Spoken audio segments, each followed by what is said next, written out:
We're going to be looking at some useful tools in the EBSCO database called Academic Search Complete. A lot of these tools are going to be instrumental in helping you organize your research for your undergraduate research project.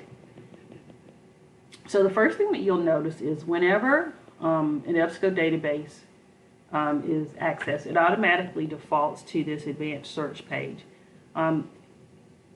There are variables and parameters on here by which you can narrow the search before you actually execute it.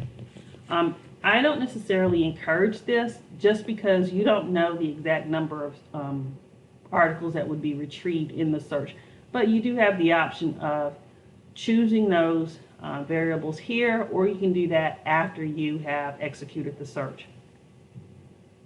So I'm going to just use the search, a search on global warming.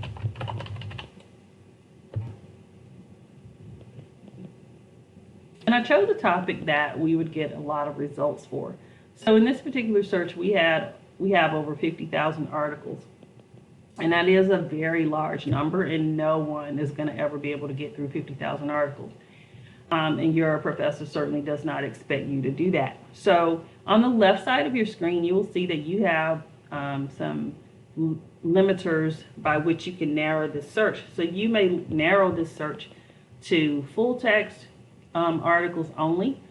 The only thing I would caution you about with these or full text articles is that in some instances you may be eliminating a good resource, and if it's not a full text article and it's just an abstract, it doesn't mean that the library cannot get that for you. So be cautious in selecting full text articles. But for this particular search, I am going to select full text articles to see what it adjusts our outcome number.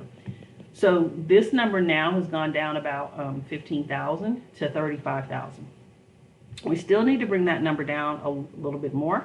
So if we choose scholarly journal articles, which is the type of research that you are going to be retrieving, that took us down another 15,000 articles to 20,000.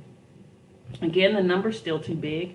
You have the option of narrowing your publication date range. So you can either type in your new beginning year here, start year here, or you can simply drag our little blue square, and let's see, I'm going to go to 2010.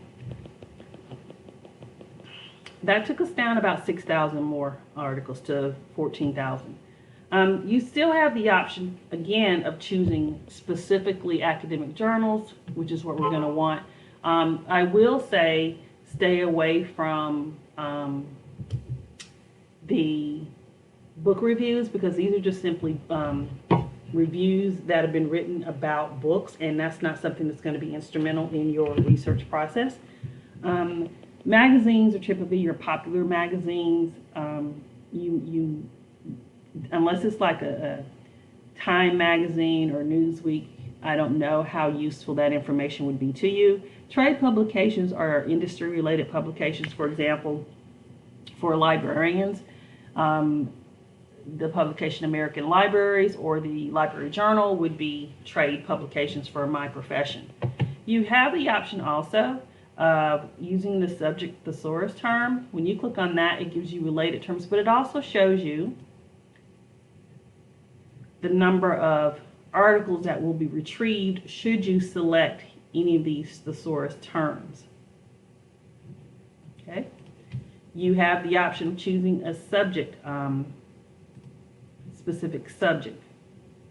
So we could look at the environmental aspects of global warming. We could look at tropical cyclones in global warming. Again, this tells you the number of hits or results that you'll have if you narrow the search using these.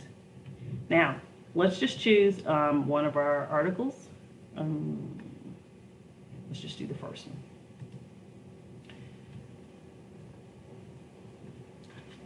One thing that I really like about the EBSCO databases is that not only does it provide you with the article you're actually looking for here, but it also gives you a list in the table of contents of the other articles that are available to you within that particular issue, which our issue date is January 1st, 2020, and the publication or source is the Journal of East Asia and International Law.